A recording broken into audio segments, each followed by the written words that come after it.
It begins with Lester telling the origin of Leon Phelps, the ladies' man. Being a ladies' man was Leon's destiny.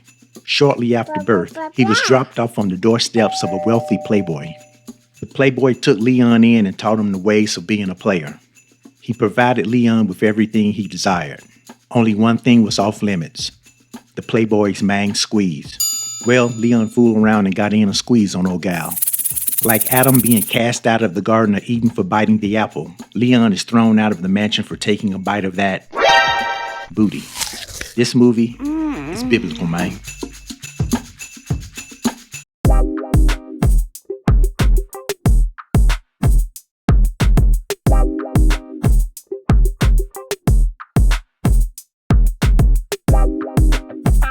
Fast forward and we're inside a radio studio. Leon Phelps, aka the ladies' man, gets on the mic. Leon is one part relationship coach and one part sex therapist. Kind of like a Dr. Ruth, except black and male with an afro. Another difference is that Leon's advice isn't based on medical or psychological expertise. His advice comes from his own freaky encounters. Like a dim-witted child, Leon forges ahead, unfiltered, uncensored, and irresponsible. The show's producer, Julie, tries her best to keep the show afloat, from fielding calls from angry listeners to keeping the show from going over the line with the censors. Leon and Julie drop into Lester's bar. The Leon and Julie partnership began in the same bar. Years ago, Julie got ghosted at the altar. She went into Lester's to drown her sorrows. Leon pushed up on Julie looking to capitalize on the opportunity for an easy score. For Leon, bagging a freshly jilted bride should be easier than shooting fish in a barrel with a shotgun. Leon failed, but he gave Julie the idea to create their radio show. So Leon and Julie are chatting it up in a booth, going over the highlights and lowlights of the night show. A honey dip enters the bar and Leon interrupts the conversation with Julie and makes his move. It's a lady. He goes through a mental checklist of his game plan. Stroll over, drop an opening line, make an assertive request, and then show her that dick. Now, for those of you watching this video on YouTube in year 3000, no, in the year 2000, it was not commonplace to whip your dick out in public. See, Leon is a social deviant who gets over because he's charming. Anyway, Leon walks over to execute his plan. Before he can even get his game into play, the woman, Cheryl, propositions him, leaving Leon confused. Don't overthink it, player. Just take the W. Cheryl has Leon in her bedroom making her bed spring sing the song of mercy. A man walks down the hallway. He unlocks the door but is chained. The man is Barney, Cheryl's husband. Now there ain't no quitting Cheryl the cowgirl. She keeps riding out on Leon to get that nut. Barney breaks in the door. Leon exits out of the window right before Barney enters the bedroom. Barney goes over to the window and sees a butt-naked Leon ziplining away. Barney IDs a smiley face tattoo on Leon's butt. This cat must have eagle-eye vision to spot a butt tattoo on a brother in the dark from 50 yards away. Leon's back at the gig taking calls. He gets a call from a listener, first time, long time. It's old boy Barney. He's all cried out over catching his wife getting nailed. Leon is barely listening to him. Barney done tore down his whole house in anguish over this chick. Only when Barney mentions the smiley face tattoo does Leon check in. Leon abruptly ends the call, leaving Barney hanging. Barney fits himself with that upside down necktie. He slips and cold crushes his nuts on the rail of the chair.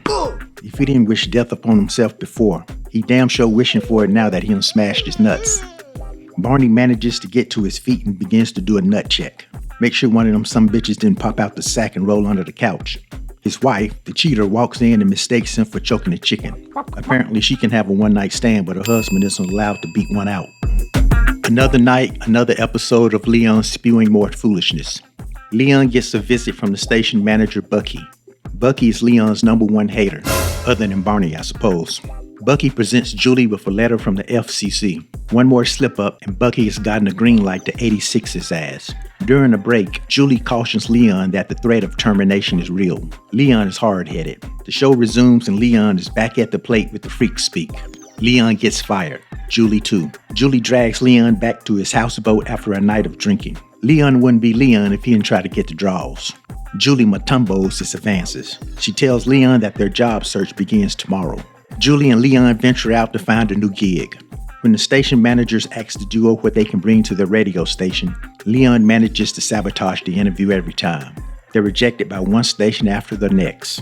They get a sit down with a Christian radio station. It appears that Leon will blow the interview before it begins. Lucky for him and Julie, the radio station is in a pinch. They have an urgent vacancy that needs to be filled. The duo lands the gig. So Leon's interviewing a sister. Not a sister, but a holy sister. I mean, I'm not saying that sisters ain't holy. Shit, you know what I mean. Well, the sister's words seem innocent, but they're actually triggers for Leon. He's fighting the urge to say some freaky shit. That freak rage is hulking up in our boy. Julie's on the other side of the glass, giving him the business. Don't blow it. Leon can't help it. He reverts to his true nature and goes all Wesley Pipes on the nun.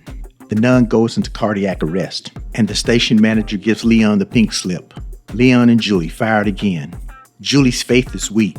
She ain't got Leon's everything's gonna be alright attitude.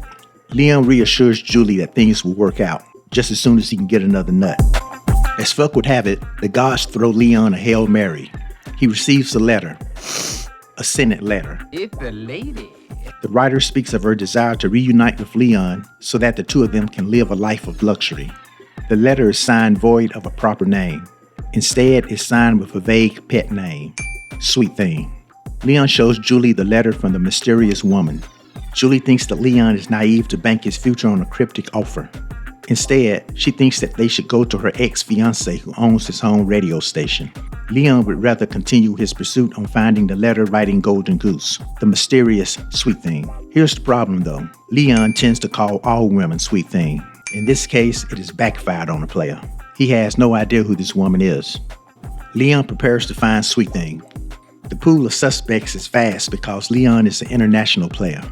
Lester notices that the postmark on the letter is local. Since it's a local woman, Leon is pretty sure he knows who Sweet Thing is. He goes to see a fine mama named Teresa. The woman's greeting is hostile, but Leon struts through the door like he pays bills up in that joint. After an interaction filled with mutual confusion, it becomes clear that Teresa ain't Sweet Thing. The unwelcome Leon is then served a stiff drink to the face, minus the glass. Okay, there's the glass. It was the chaser. Leon's continued quest has him up and down the block looking under every rock. He's crashing weddings and interrupting public events. One thing you can't say is that the brother ain't trying. There's the scene where Leon meets Julie's ex-fiancé Cyrus. Leon gets lippy and almost catches a beatdown. Leon then pressures the dude into an exotic food eating contest. Long story short, they tricked this dude into eating shit. It's a dumb scene. I only included it cause I didn't want you pro-shit eaters to be in the comments complaining about shit. Pun intended. This is also a good time to remind you, I didn't write this movie. Meanwhile, Broke Neck Barney is out for vengeance. He finds information on the message boards about the smiley face butt tattoo bandit. He discovers a group of men who have come together to get revenge on the man. Barney attends a group meeting. He's greeted by the leader, Lance. Lance explains to Barney that all of the men in attendance were victims. The men go around the room, telling stories of how the smiley face butt tattoo sexed their woman and evaded capture. This one cat, Hal, has had his woman done up by Leon on a regular. On weekdays, weekends, holidays, you name it. Leon over there so much he received his mail in that joint. Lance then explains how his wife couldn't fulfill his needs. He veers off the subject at hand and ends up in a homoerotic space. You're losing the room, Lance. Pull back. Lance self-corrects and declares that he will catch the culprit and cut his balls off. The room groans. Come on, man. You're losing the room again. You can't be talking about cutting off nuts in a room full of nut owners. Barney tells the group that he's got a clue cause the man left his pants behind in his bedroom. A lighter falls out of the pants and on it is inscribed, the ladies' man. Lance has summoned the men outside of the radio station that once hosted the ladies' man's radio show. He pumps up the mob and then follows that with an impromptu dance routine. It's pretty clear that old boy Lance is waging a whole different battle than the rest of the mob. These cats don't know whether they want to bust a head or bust a move. They go down the hallway and into the elevator in a jubilant, murderous rage. They march into the manager's office. Bucky already knows who they're looking for. He eagerly gives the men the 411 on the ladies' man. Birth names, pictures, social security numbers, fingerprints, you name it. Finally, he gives the men the address of Leon's houseboat plus his favorite hangout spot, Lester's. The mob arrive at Leon's houseboat ready to rip him from limb to limb. Barney kicks in the door waving the fofo. All you heard was Leon don't hit my wife no more. Leon ain't at home. Lance sets the houseboat on fire. The mob moves on to Lester's bar. Lance gives Lester his business card from the security company that he owns, DeLune Security. Lance tells Lester that they're there looking for the ladies' man and that they plan to kill him. Lester does some good looking out and withholds knowledge of Lester's whereabouts, which is right behind the mob. Leon returns home to find out that his houseboat has been destroyed. Next, we find Leon asleep on the doorstep of an older couple. Shortly after, the parties are at the kitchen table yucking it up. Turns out that the older couple are Julie's parents. Leon does some soul searching. Homeless, jobless, this cat is done in and ass out. Leon considers whether it's time to give up the whole ladies' man persona. He needs a down-ass chick. Minus the heavy drinking and the leftover interest in her ex-fiancé, Julie might be wifey material. The two kiss. As Leon comes up for air, he notices the security service sticker on Julie's window. The company, DeLune Security Company. The name DeLune jogs Leon's memory. Voila, he's figured out who the mystery woman is. Leon leaves Julie high and dry. Well, I wouldn't say exactly dry.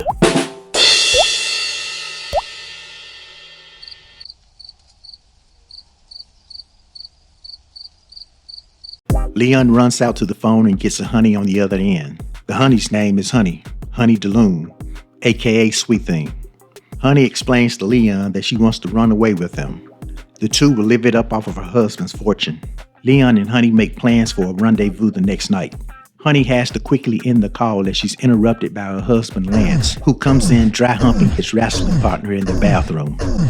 Leon gets all suited and booted for his date with Honey. He stops by Lester's bar and the patrons are all happy for him. Leon philosophizes that all his years of stroking have been justifiably rewarded with a future of luxury. Leon approaches Julie to report his stroke of luck. Old hating-ass Julie chooses violence and cracks Leon across the nose. Throwing glasses at brother's head and punching him in the face? What's going on out here? Leon arrives at the DeLune house with some plastic flowers that he picked up on the side of the road. Honey is ready for that D, but Leon is stalling with some small talk. Honey wants less talking. Leon keeps messing around, but Honey drops to her knees to play a trombone solo. That damn JoJo action shut his ass up. Made that boy forget how to speak. As that's going on, outside the house, Lance and the mob arrive. The mob has become discouraged over their failure to catch up to the ladies' man. Lance is still optimistic. He begins to give the men another pep talk, which of course morphs into a wrestling analogy. And that gradually morphs into another homoerotic monologue. I gotta say, the mob has been extra patient with this cat working out his issues. Inside the house, Leon is calling a timeout on the sex. His mind is saying no, but his body is saying yes. I guess he's got one of them new self-driving dicks. Leon's mind is stuck on Julie. She done got her hooks in him, and he likes it. Honey persists to get the D. Come on, Bex. No means no. The couple are interrupted by Lance and the mob. Honey is nonchalant, and Leon tries to act innocent. Leon stands up to introduce himself to Lance and the room gawks. Apparently this cat can take his socks off with his dick, mate. Barney wants blood, but Lance settles the man. He's gonna take care of Leon himself. Back at Lester's, old Julie the wino is going bottoms up at the bar after winning the silver medal and getting chose. She happens to mention Honey DeLune's name, which triggers Lester's memory. He remembers getting the business card from Honey's husband, Lance, and remembers that Lance wants Leon dead. Lance and the mob have Leon out on the yard, prepared for battle. Leon explains to Lance that he has seen the wrongs of his ways. He's now found love in Julie. Lance ain't trying to hear that shit. He's about to stretch Leon. Nah, y'all, not that kind of stretch. At least I don't think that kind of stretch. Maybe he is talking about that kind of stretching, cause he keeps offering Leon a bunch of oil. Lance goes after Leon and catches a flurry of uppercuts to the gut. Unsportsmanlike conduct. This is Greco-Roman wrestling, not WWE wrestling, Stone Cold. What? Leon is almost about to back out of this predicament, but Barney is down to catch a body instead. Barney pulls out the heat. A life for a life, a life for a wife, whatever. Leon addresses the mob. He tells them that these cheating-ass women of theirs are the real victims. He tries to convince them that if they were handling business at home, their women wouldn't have turned to him. Who's writing this shit, man? Leon finally addresses the elephant in the room about Lance. That cat's playing for the other team, or maybe playing for both teams. As Leon continues to address the men, he goes on and on about love. Simultaneous to this, Julie and the patrons from Lester's bar have arrived to whoop some ass. Julie overhears Leon's love confession and gets all caught up again. However, Lance still wants to smoke, but the mob has gone soft on him. They done ate up that shit that Leon was serving. Shit eating is rampant in this movie, both literally and figuratively. The fellas walk off. Julie and Leon celebrate escaping a near-death situation, but Lance is still on one. No, he ain't. Lance went soft too. Julie and Leon march off into eternal happiness. It ends with Leon now a superstar and back on the air, and his new family watches from the control room.